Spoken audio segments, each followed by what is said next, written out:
இன்னைக்கு பார்க்க போகிற கொஷின் பார்த்தீங்கன்னா, what was the shape of a path projected by a projectile when travels in the sky? ஒரு ப்ரொஜெக்டைலை நம்ம ஸ்கையில் தூக்கி எறிகிறோம் அப்படின்னும் போது, ப்ரொஜெக்டைல்ன்றது ஒன்றும் இல்லை, ஏதாவது ஒரு திங்.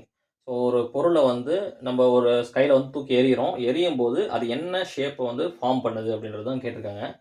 ஸோ ஜென்ரலாக பார்த்தீங்கன்னா, நம்ம எந்த ஒரு பொருளையும் டிஃப்ரெண்ட் ஆங்கிள்ஸில் வந்து தூக்கி எறிவோம். இப்போ இது எக்ஸாம்பிளுக்கு 45 டிகிரின்னு வச்சுப்போம். அதே மாதிரி இது 30 டிகிரின்னு வச்சுப்போம். இது மாதிரி டிஃப்ரெண்ட் ஆங்கிள் நம்மளுக்கு தூக்கி எறியும் போது அந்த ப்ரொஜெக்டைல் ஃபார்ம் பண்ணுற ஷேப்போட நேம் பார்த்தீங்கன்னா, அந்த ஷேப்போட பாத் பார்த்தீங்கன்னா பேரபோலிக் பாத். ஸோ எப்பவுமே அந்த ப்ரொஜெக்டர் வந்து ஒரு பேரபோலிக் பாத்தை தான் கிரியேட் பண்ணும். தேங்க்யூ.